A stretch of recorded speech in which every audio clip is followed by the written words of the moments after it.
After traveling for almost a year in space, the Aurora crew made it to the Red Planet a month before the Empire. Being out of communications range with the Alliance meant that if anything went wrong, they would have no one to save them. The captain of the Aurora would pilot the experimental shuttle first. She wasn't about to lose someone under her command on day one.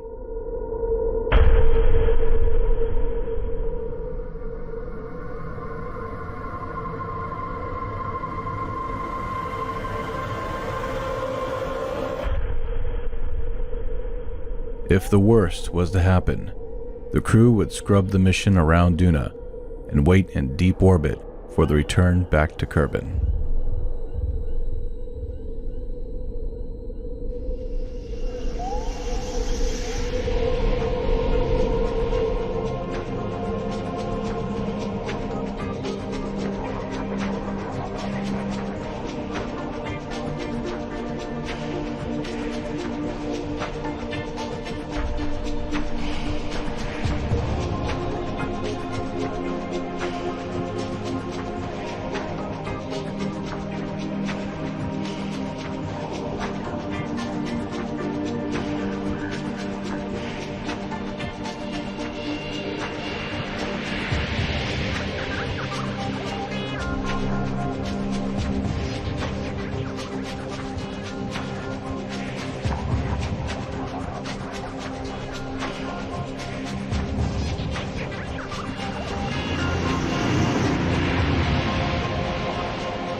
With great relief, the little Duna shuttle was a success. The mission could proceed.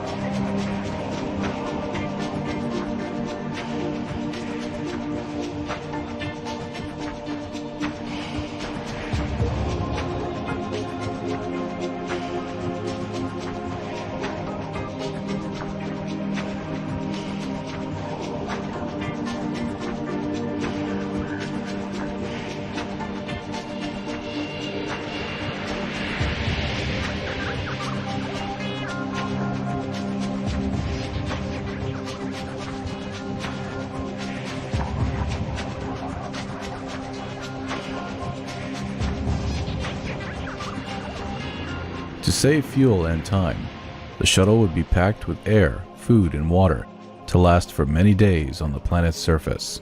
This was so that the shuttle could drive to other parts of the planet within a certain area.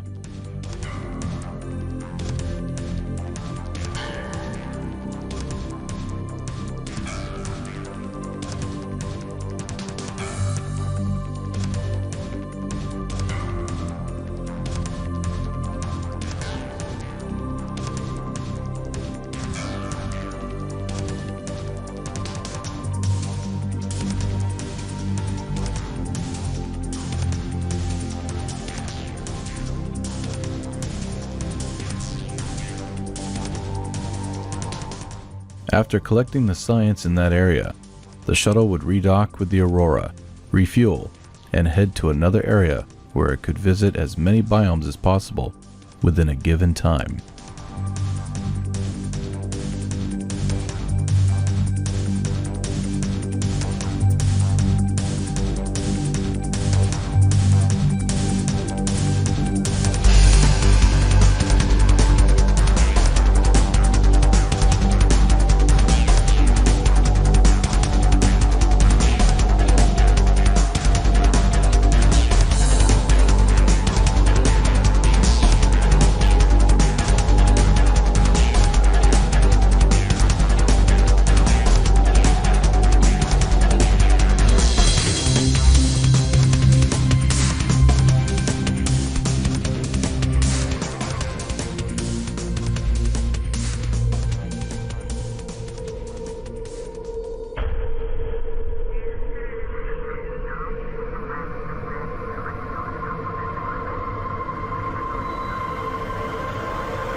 Strangely though, the Aurora would pick up a very faint radio signal coming from a very unexpected place.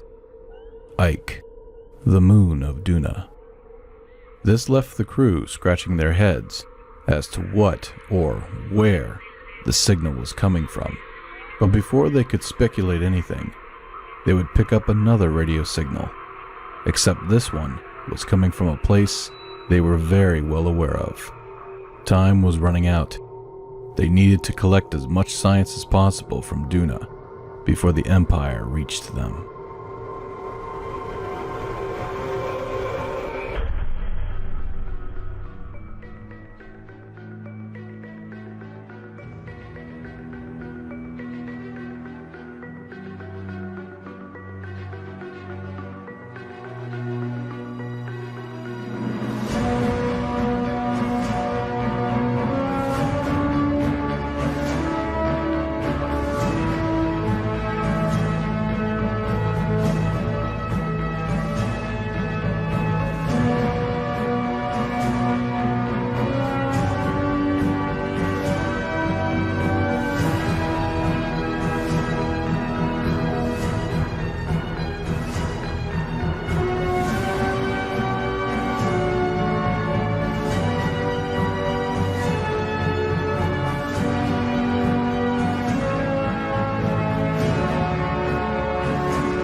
Sadly, the ground scientist wouldn't be able to finish his mission. Time was up, and he would have to leave the last 3 biomes unexplored.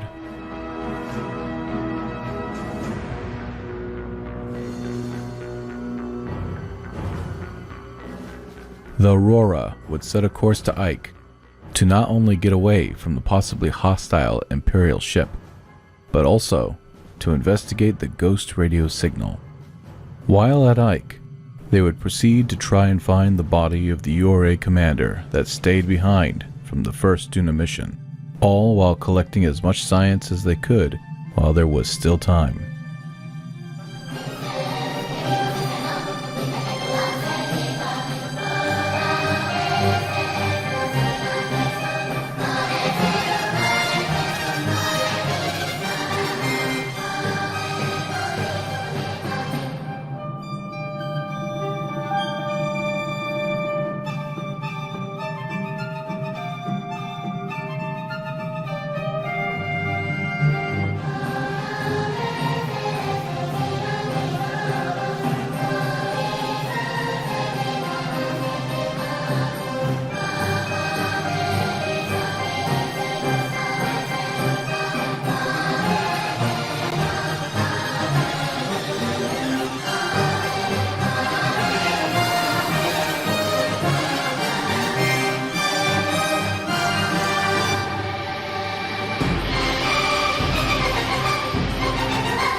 The crew of the KES Nabirye, a GeForce-class exploration vessel, would begin science missions on Duna's surface immediately.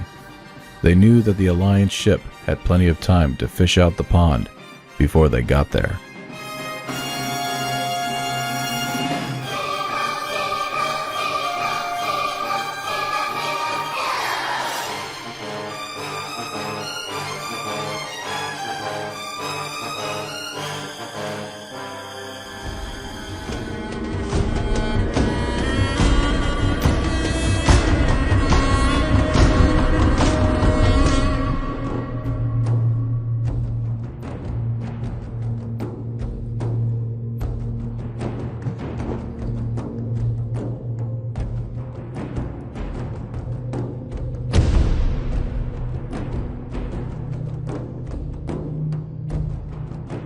They were basically looking for scraps of science at this point.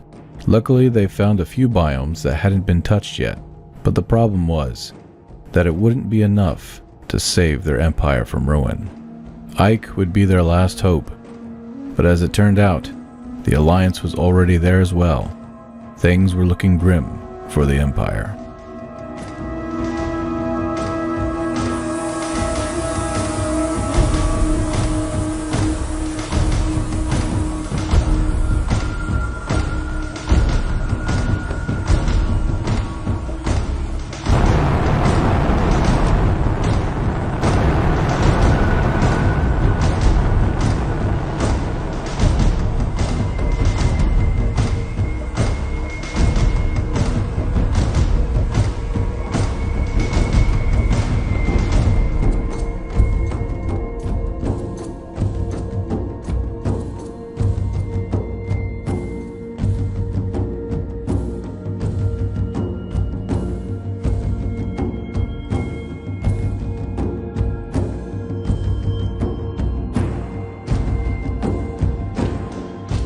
Back at Ike, the Aurora crew would intercept the ghost signal.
Apparently, the wreck of the old KU ship was transmitting a looping-coded signal that had been set to go off in the event that the ship never made it back home.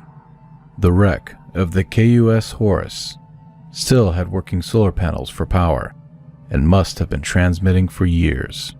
The Aurora crew would find the bodies of the KU captain and his first officer, as well as some old science and a black box. The black box, as well as some worn memory cartridges from the computer, would be taken back to the Alliance for study. Now the Aurora crew would search for the URA commander's body on Ike, as well as gather science along the way.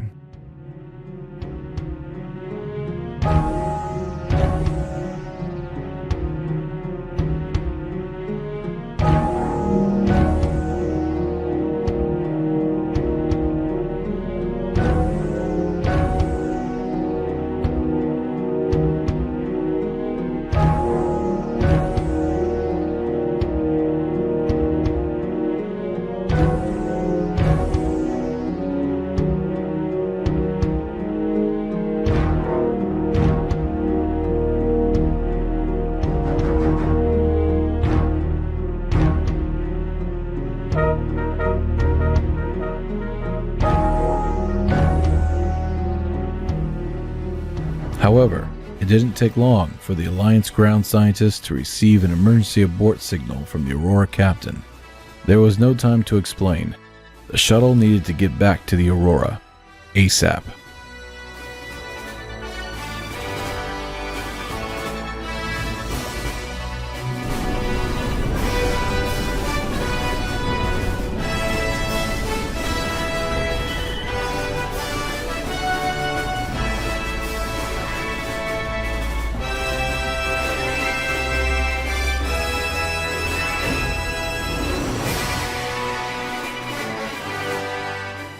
The Aurora's sensors suddenly could not find the imperial ship in Duna's orbit. There was no way that it could have landed on Duna's surface. and there was no sign of a wreck. Chances were that the ship was on its way to Ike, or already there. The captain would do something that she had wished she would never need to do. She would make the call to deploy the secret military payload.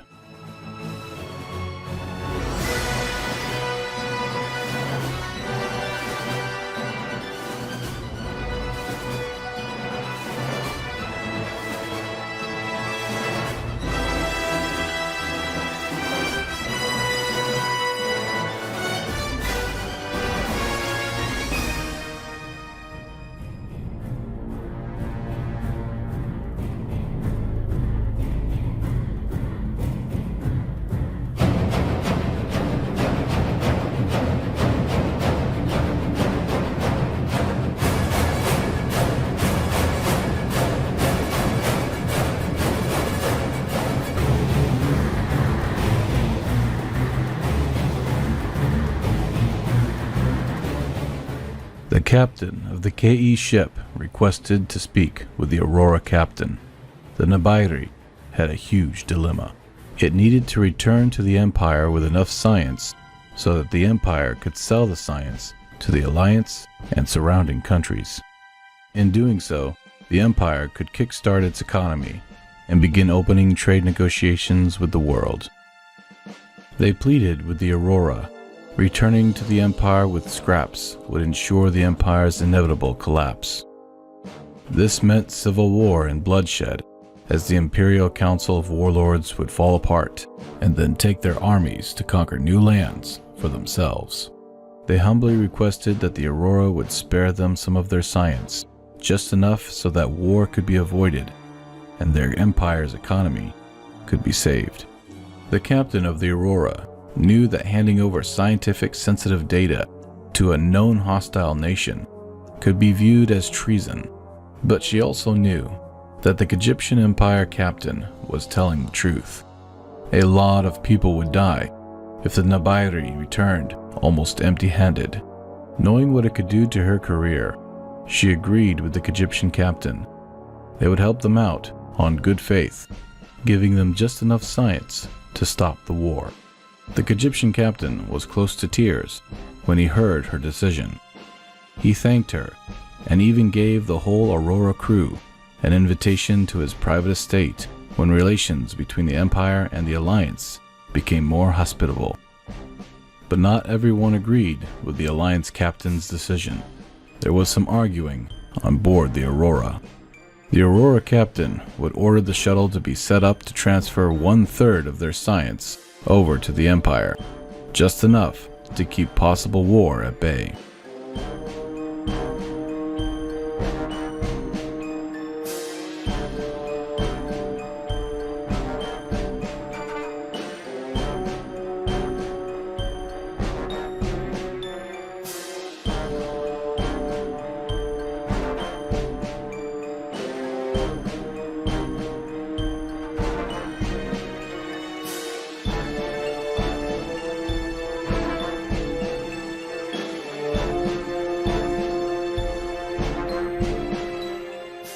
The Alliance shuttle was acting strange. It was taking way too long to begin the science transfer. Suddenly, the radio lit up. The pilot of the Alliance shuttle accused the Aurora captain of being a traitor, and with one breath yelled out, "For the Alliance."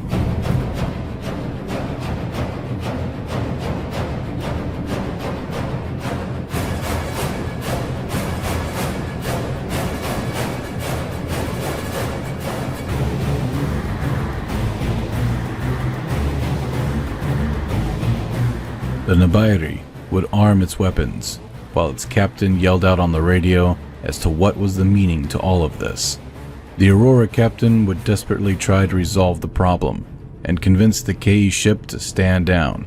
The captain of the Aurora would proclaim over the radio that the shuttle pilot was a traitor to the Alliance. She would beg the KE ship to put their weapons away. This was the act of one man, and no one had to die today. The Aurora captain swore that they would hunt down the shuttle and bring its pilot to justice, alive or dead. to what seemed as an eternity would be the most nerve-wracking 5 minutes of everyone's life, as both ships aimed their weapons of death at one another. Finally, the KE ship lowered its turrets, and over the radio told the captain of the Aurora that they would help them in their pursuit for justice. The Alliance captain agreed, and together they would form a truce.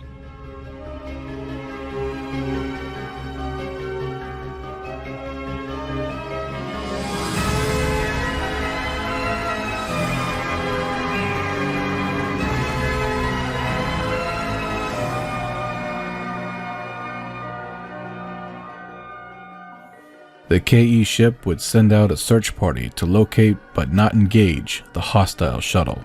The Aurora captain would share information to the KE captain about the man they were hunting. He was an ex-special ops pilot with the skills to hide from enemy radar. A patriot to the bitter end, there was no doubt in her mind that he would try something stupid to make himself a hero in his mind.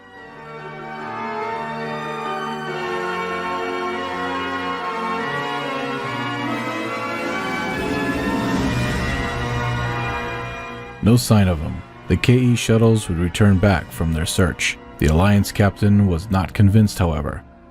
He was out there, somewhere.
The shuttle tried to ram the Egyptian ship, but seemed to have suffered a fault in its maneuvering thrusters, probably caused by the escape attempt it pulled while damaging the KE ship.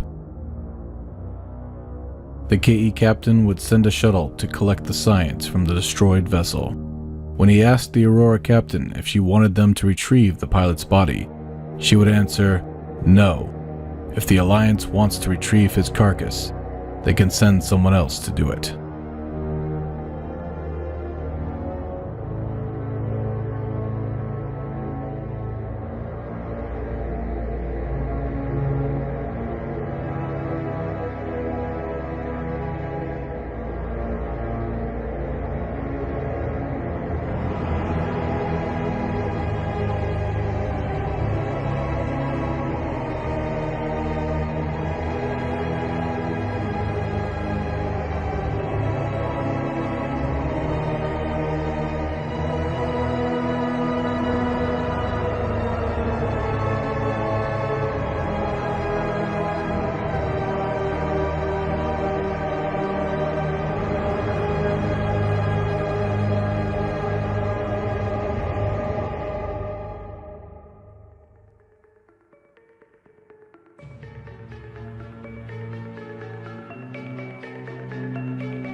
The KES Nabirye and the ANS Aurora would come together as friends, sharing fuel and exchanging resources to help finish collecting science over the next few months. Finally, it was time. The window to Kerbin was open. The KE ship would drop off its shuttles in high orbit around Ike to lose the weight. They would then bid farewell to their new Alliance friends.